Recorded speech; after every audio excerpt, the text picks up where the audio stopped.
ano to eh, driven by greed. Saka sabi ko, di ba, para Wala daw overall mastermind. Ala. Napakakalokohan nito, Lacson. Sobra. Alam natin na may korupsyon. Alam natin na may ghost flood control. Paano nangyari yun? Bilyon yung pera. Saan nagsisimula? Sa executive. Sino nag-a-approve? Di ba?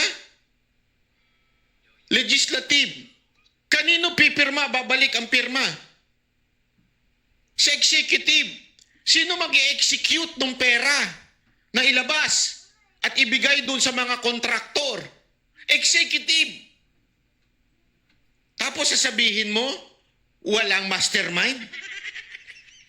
Ang laking kalokohan nito, mga kababayan. Si Raulo na lang talaga maniniwala dito. Sorry pero that's the truth eh. Si Raulo na lang talaga maniniwala dito kay Lacson. sitik eh. Matapos ang 8 pagdinig ng Senate Blue Ribbon Committee, wala raw nakitang overall mastermind sa nabisang Wow! flood control scandal.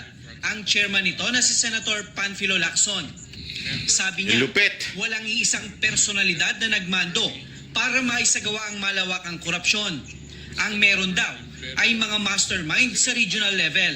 Merong organized na grupo, pero within a certain agency, within a certain district engineering office like the Bulacan. Yun, talaga sindikato yun. Kasi merong gustong antumbukin, sir, yung former speaker, hanggang kay presidente, yun ang gusto Well, if tumbukin. they have the evidence, present nila. Magdala sila. Lacson! Evidence! Si Diskaya, idiniin nyo, nagbigay na ng evidence. Ito this is how foolish Lacson is. Sorry Lacson, pero tanga ka talaga eh. Mantakin mo, yung kontraktor ang nagbibigay ng pera sa mga congressman o sa mga opisyal ng gobyerno. Ito isang kontraktor, sinasabi na niya, ito si nag-ano sa amin, si Romualdez. Ano sabi mo? Anong pinalabas nung mga pangyayari nun? Lalabas ni. Biglang nagkapalitan ng leadership. Biglang yung Blue Ribbon, hindi na in-entertain si Sinong kinontrol? Yung mga taga-DPWH. Remember, recipient lang yung mga taga-DPWH.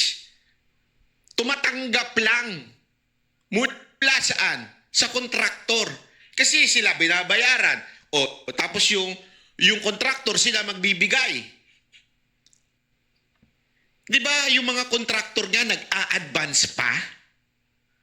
Dahil yung pera wala pa from the government, mag-a-advance payment sila sa mga opisyal ng gobyerno. Tapos biglang tinuro na sila Revilla, sila Chis Escudero, dinadamay alam mo, halatang-halatang diversion si Chis Escudero, si Revilla, si Muntika na si Villanueva, tapos pati si Estrada. Diversion yun eh. Hindi naman yun nabanggit ni ni pangalan nito nung kontraktor na si Diskaya eh. As a matter of fact, mamaya papakita ko sa inyo, yung mga testigo, kuno, laban kay Revilla, di ba? Lahat po yun. Pinakita na natin dito, lahat po yun. Walang direktang kaalaman kay Revilla. Sino lang ang nagturo? Yung isa lang na nakatanggap din. Bakit niya tinuro? Kasi nga, hindi pa pwedeng ako yung maraming natanggap. Kailangan merong iba para maligtas yung sarili ko. That's the motive. Ang lumugwak. Ayaw sa kanya pakinggan. Sabihin nyo, walang ebidensya. Pangalawa, 18 Marines. Nagsasalita na. Hindi pala 18, 16 lang. Yung mga ex-security ni Zaldico, nagsasalita na. Sinasabi namin, ito, nahatira namin, ito, si Romualdez ang bla bla bla. Sinabi na nila yan. Ayaw mo ipatawag. Kasi sabi mo, walang ebidensya. Ginagago mo ba kami? Hindi totoo, Lacson. Ginagago mo ba kami? Pangatlo, Si Zaldico na mismo nagsasabi, inutusan siya, i-insert ito, ganito, ganito, yan. Ayaw nyo interviewin via Zoom, pwede naman. Basta manumpa lang siya doon, kahit sino mang ano, kasi pinaliwanag ito ni Marcoleta eh. Pwede naman siya mag-Zoom. Kung nanganganib siya, isasaksak niyo pagpipilitan ninyo. Hindi, kailangan mag-appear siya dito. Tapos, ikukulong. Ang labo mo talaga, Lacson eh. Tapos, hihirit ka na naman. Isipin mo, 3 na yung ebidensya na yan. Hindi ko sinasabing totoo. Pero sana man lang, inimbitahan mo at pinakinggan mo at magpaliwanag. Hindi eh. Hindi mo pinakikinggan eh. Ayaw mong tanungin eh. Sasabihin mo, walang ebidensya.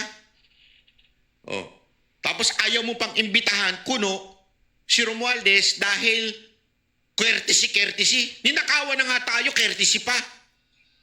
Hindi ko sinabi si Romualdez na nagnakaw. Ang sinasabi ko, yung bansang Pilipinas, ninakawan na.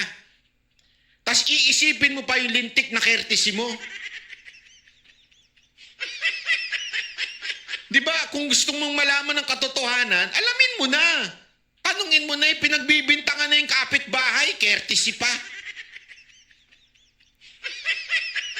Kasi sabihin mo ngayon, walang mastermind. Sino maniniwala sa'yo, mga tanga? Init ang ulo ko, gagigising ko lang eh. Nang magtrabaho rin sila na maghanap sila ng ebidensya kung sinong gusto nilang tumbukin. Ako wala akong gustong tumbukin.